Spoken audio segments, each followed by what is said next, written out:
Herkese tekrardan merhabalar. Şekerli ve tuzlu mutfağıma hoş geldiniz. Umarım hepinizin günü iyidir.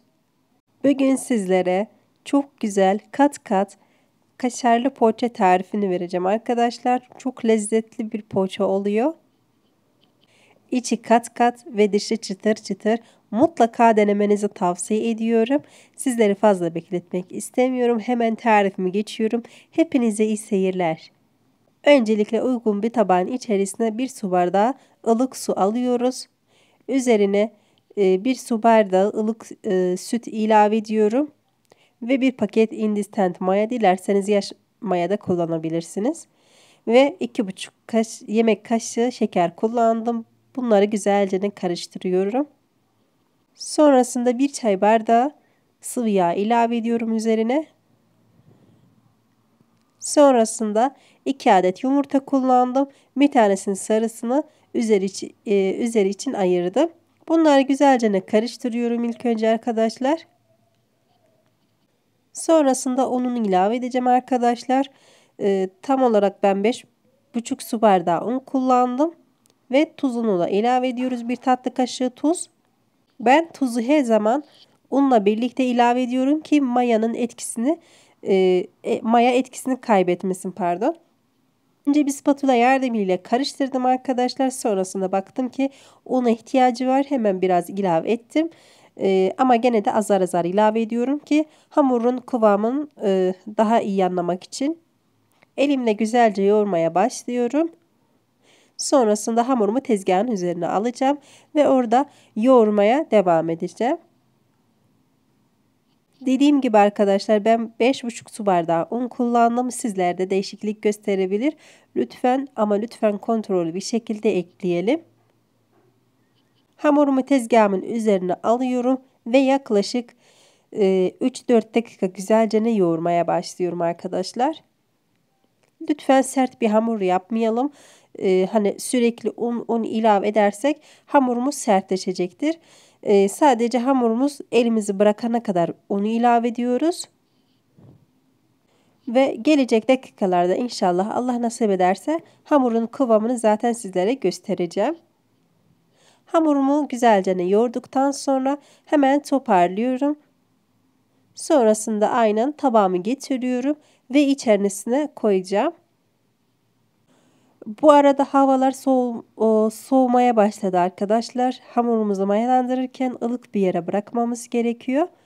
Yaklaşık 40 dakikamı aldı mayalanmak için arkadaşlar. Ben üzerini kapalı bir şekilde mayalandırdım. Gördüğünüz gibi hamurum gayet güzel olmuş ve yumuşacık bir hamurdur. Hemen hamurumun havasını aldım arkadaşlar ve tezgahımın üzerine bıraktım. Hemen kesme aşamasını geçiyorum arkadaşlar. Bu poğaçadan büyük boyutta 12 adet poğaça çıkardım arkadaşlar. Dilerseniz orta boyutta arkadaşlar 16 poğaça elde edebilirsiniz. Kestiğim hamurları arkadaşlar hepsini beze haline getiriyorum. Elime gelen hamurlar fazla gelenlerin ucundan biraz kesiyorum. Hepsi eşit bir şekilde olsun diye. Hepsini aynen bu şekilde beze haline getirdim arkadaşlar. Beni bu kısma kadar izlediyseniz ve hala kanalıma abone değilseniz lütfen kanalıma abone olmayı unutmayın. Zil işaretine basarsanız arkadaşlar tüm yeni videolarımdan anında haberdar olursunuz. Hamurlarımıza yağ sürmeden mutlaka üzerlerini kapalı tutuyoruz arkadaşlar.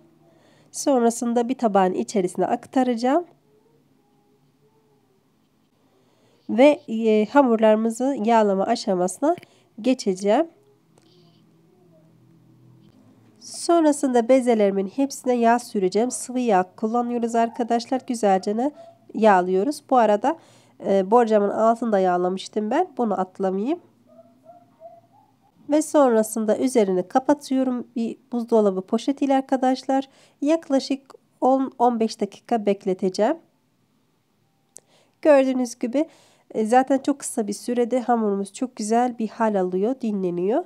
Sonrasında bir tane bezemi alıyorum ve tezgahımın üzerinde açmaya başlayacağım. Başta sadece hafifçe açıyorum. Sonrasında diğer tarafına çeviriyorum.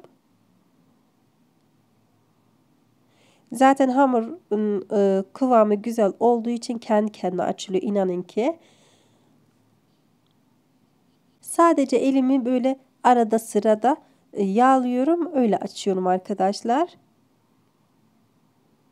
Hani hafifçe açalım ki hamurda yırtılma olmasın. Çok fazla açmadım gördüğünüz gibi. Şimdi hemen tereyağını süreceğim. Sonrasında biraz daha açmaya başlayacağım. Aslında çok aşırı kolay. Herkes kolayca yapabilir.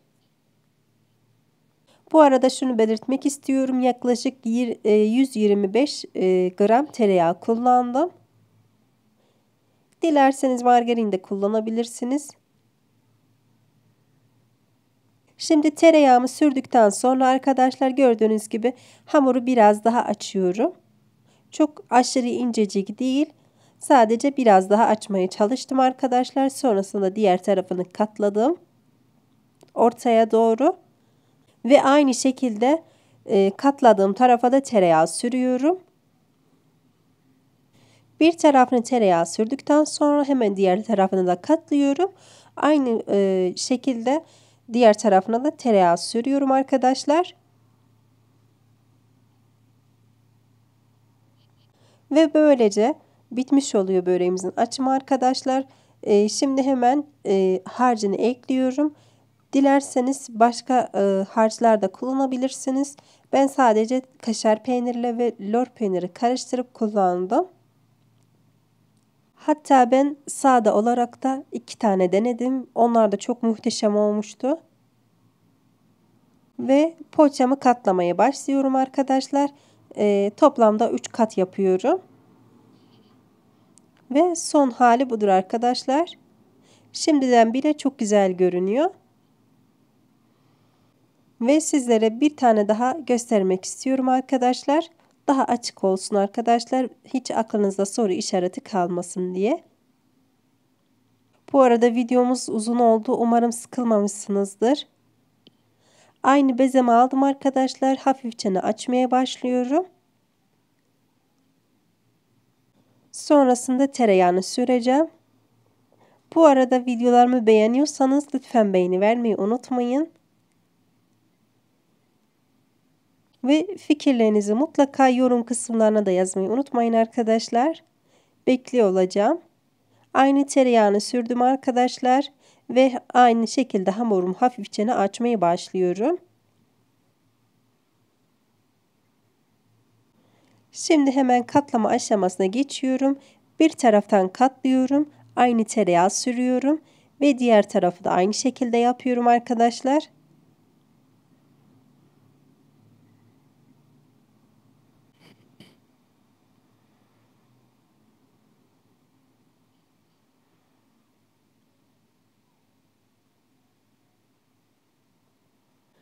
Bu arada kanalımda birçok katmer, börek, el açması börek tarifi yaptıydım arkadaşlar daha önceden.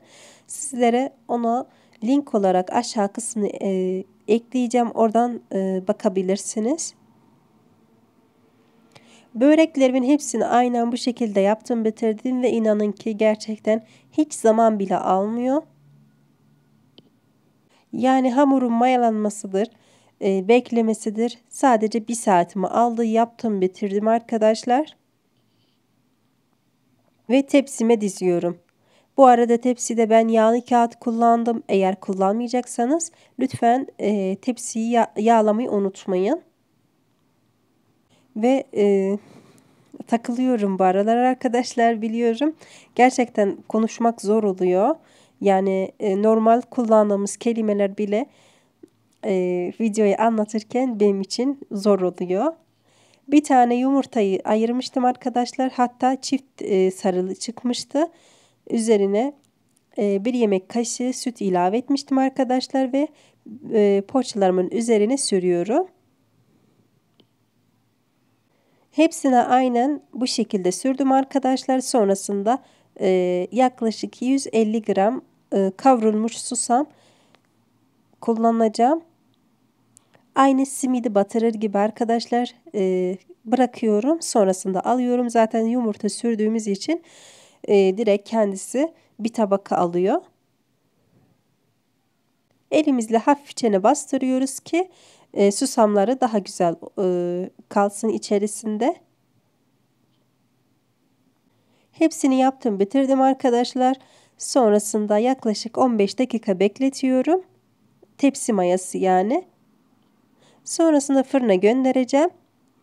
180 derecede yaklaşık 30 dakika kaldı arkadaşlar. Lütfen kontrollü bir şekilde pişirin. Çünkü fırından değişiyor.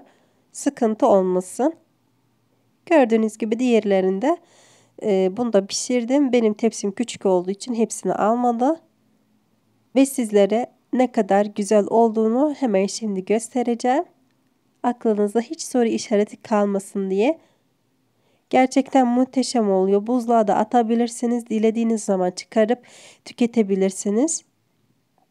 Bu arada buzluk aşaması hemen ilk sıcağı çıktıktan sonra buzdolabı poşetine koyuyoruz. Sonrasında direkt buzluğa atıyoruz. Taze taze tüketebiliyorsunuz. Hiç sorun olmuyor. Gördüğünüz gibi içerisi de gayet kat kat olmuş. Mutlaka denemenizi tavsiye ediyorum. Gönül rahatlığıyla deneyebilirsiniz arkadaşlar. Önce Allah'a, sonrasında bu tarife çok güveniyorum. Bu arada bu sıcakta dikkat ederseniz hala içerisinden buhar çıkıyor. Ve tabii ki o arada benim elim de yanıyordu ama yapacak bir şey yok. Bize vakit ayırdığınız için hepinize çok teşekkür ediyorum. Bir sonraki videomuzda Allah nasip ederse görüşmek üzere arkadaşlar. Kendinize iyi bakın. Hoşça kalın. Allah'a emanet olun.